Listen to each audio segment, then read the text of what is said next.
Forget the Bermuda Triangle.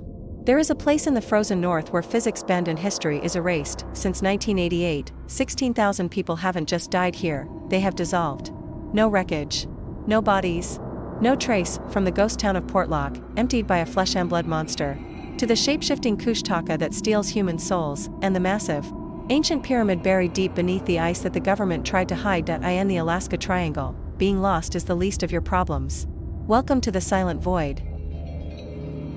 Welcome to my channel. I hope you're interested in the topics covered in today's video. Don't forget to like, subscribe, and leave a comment. Enjoy! If you look at a map of the world, you see borders, cities, and oceans. You see the known.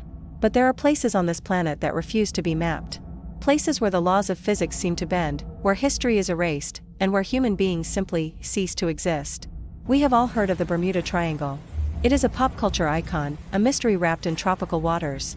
But far to the north, in the frozen, unforgiving wilderness of the American continent, lies a geometric anomaly that makes Bermuda look like a playground. They call it the Alaska Triangle.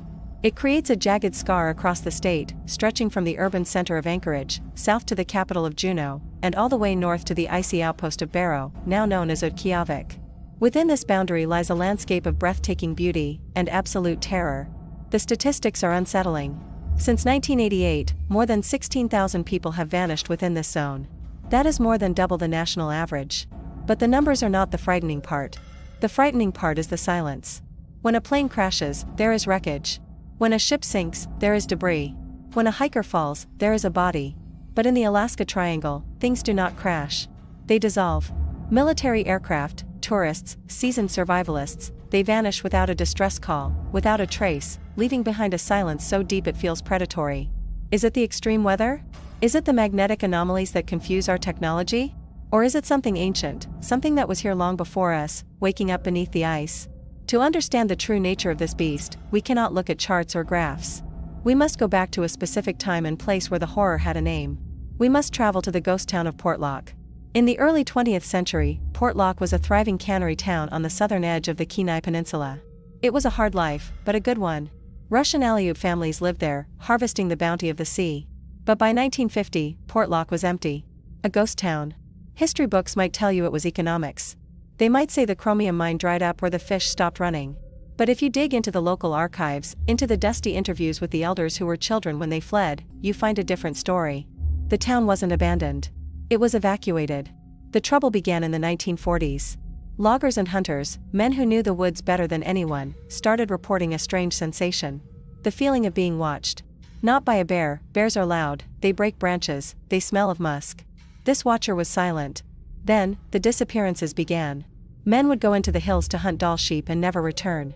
When search parties were sent out, they didn't find lost men. They found scenes of impossible violence.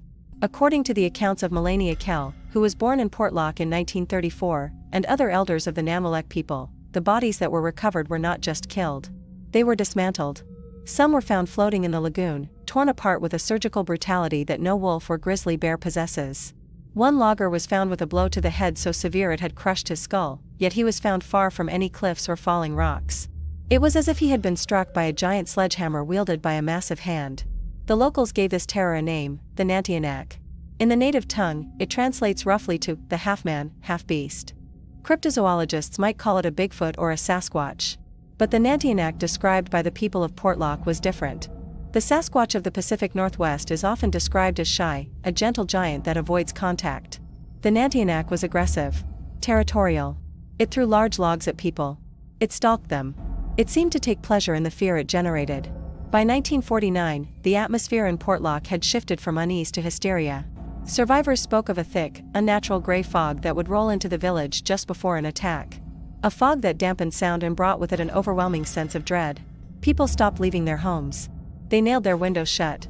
The breaking point came when the creature began to encroach on the village itself. It was no longer just in the woods. It was watching the schoolhouse. It was crying out in the night. In 1950, the post office closed its doors. The entire population of Portlock packed what they could carry onto boats and fled to the nearby villages of Port Graham and Nantionac.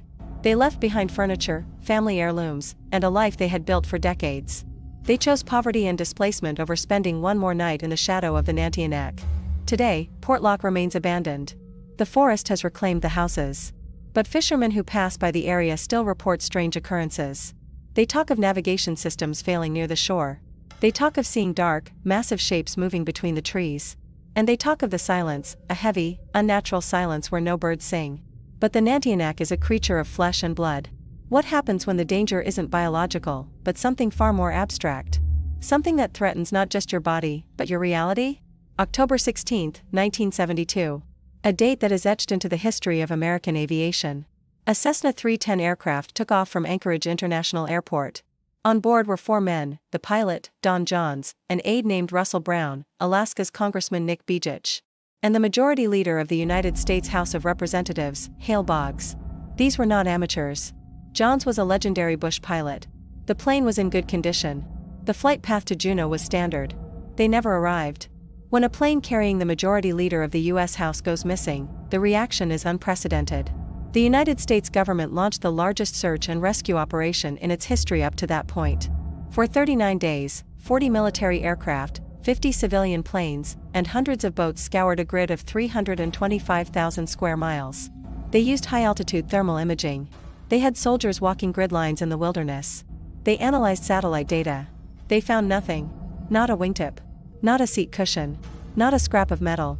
No oil slick on the water. It is physically impossible for a plane to crash into a mountain or the ocean without leaving some evidence. Even in the deepest waters, debris floats. Even on the highest peaks, metal glints. But the Cessna 310 had simply been erased from the timeline. This disappearance brought the concept of the vile vortices into the mainstream. Proposed by naturalist Ivan T. Sanderson, these are 12 points on the globe, arranged geometrically, where electromagnetic anomalies are frequent. The Bermuda Triangle is one. The Devil's Sea near Japan is another. And right there, covering the flight path of Hale Boggs, is the Alaska Triangle. Pilots who fly these routes today still report terrifying phenomena.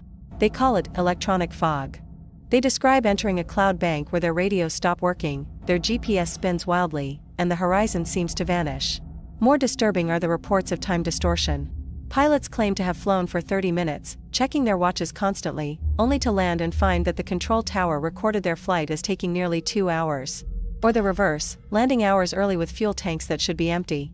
If time and space are fluid in these vortices, did Hale Boggs crash? Or did his plane slip through a crack in the world?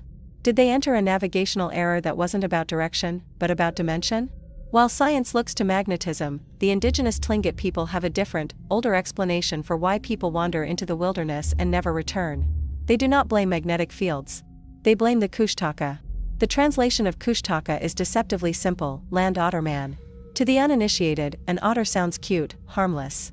But in Tlingit lore, the Kushtaka are the ultimate nightmare. They are not animals. They are shape-shifting entities that exist to steal the souls of the dying and the lost. The brilliance of the Kushtaka legend, or reality, is how it preys on human empathy. Imagine you are hiking in the Alaskan backcountry. You are miles from civilization. Suddenly, you hear a sound from the dense underbrush. It is not a growl. It is the distinct, high-pitched cry of a human baby. Or perhaps, a woman screaming for help. Your instinct, your evolution, drives you to help. You leave the safety of the trail. You push into the thicket. Hello, you call out. The crying moves further away. You follow. You are now lost, disoriented. The cold is setting in. And then, you see a figure. It looks like your brother. Or your wife. Someone you trust. They beckon you forward. You rush to them, relieved. But as you get close, you notice the eyes are wrong. The hands are webbed. The smile is too wide. By then, it is too late. The Tlingit believe the Kushtaka do not just kill. They trap the victim in a state of eternal confusion, stripping away their humanity until they become a Kushtaka themselves. This adds a chilling layer to the missing person cases in the triangle. Search and rescue teams often find a peculiar piece of evidence in the deep woods, piles of clothes. Not torn off, but neatly folded. A hiker's boots, placed side by side. A jacket, zipped up and laid on a rock. This is often attributed to paradoxical undressing, a symptom of final stage hypothermia where the victim feels irrationally hot. But the Tlingit elders nod knowingly. To them, the discarded clothes are a sign that the soul has been taken. The human shell is no longer needed. The transformation is complete. We have spoken of monsters on the land and portals in the sky. But perhaps the true secret of the Alaska Triangle lies deep underground. In the world of conspiracy theories, there is often smoke without fire. But the story of the Dark Pyramid is different because it starts with a verified scientific event. On May 22, 1992, the People's Republic of China detonated a massive underground nuclear device at their Lop Nor test site. The explosion was in the megaton range. It rang the Earth like a bell. Shockwaves rippled through the planet's crust and mantle. Seismologists love these events. They use the shockwaves like an X-ray to map the interior of the Earth. As these waves travel, they speed up or slow down depending on the density of the rock they pass through. When the data from the 1992 test reached recording stations in Alaska, analysts noticed something bizarre. Somewhere deep beneath the wilderness, west of Mount McKinley, the shockwaves hit a solid object. But it wasn't just a random deposit of iron ore. The data suggested a structure. A perfect, symmetrical pyramid. According to investigative reports and whistleblower testimony that surfaced years later, this was not a small anomaly. The structure was estimated to be roughly 550 feet tall, significantly larger than the Great Pyramid of Giza. And it wasn't sitting on the surface, it was buried hundreds of feet below the ice and rock, ancient and untouched. The timing is suspicious. Shortly after this discovery, reports surfaced of a sudden military interest in the specific coordinates. Hiking trails were rerouted. Airspace was restricted. A local news report on Channel 13 in Anchorage that mentioned the discovery was allegedly pulled from the air and never rebroadcast. What is a pyramid doing under the Alaskan permafrost?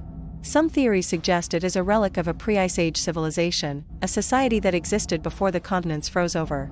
But darker theories align this discovery with the magnetic anomalies we discussed earlier. Is the pyramid a power source? Is it a machine? If it is made of conductive materials, a structure of that size could theoretically generate the massive electromagnetic fields that pilots report. It could be the engine that creates the electronic fog. It could be the reason planes fall from the sky. Is it a beacon? A weapon? Or a cage keeping something in? We are left with a picture of a land that is hostile to human life on every conceivable level. From the shape-shifting horrors of the forest floor to the invisible vortices in the sky, and down to the ancient machines buried in the bedrock.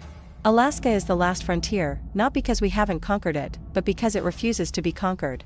So, the next time you look at a map of North America and see that vast, white emptiness in the upper left corner, remember the 16,000 dots that represent the vanished. Remember the empty houses of Portlock rotting in the rain. Remember the pilot checking his watch as time slips away. And if you ever find yourself alone in those woods, and you hear a familiar voice calling your name from the darkness, do not answer. Do not look back. Just run. Because in the Alaska Triangle, being lost is the least of your problems. Being found is much, much worse. Thanks for watching. If you have any theories of your own, let us know in the comments below. And don't forget to subscribe for more mysteries.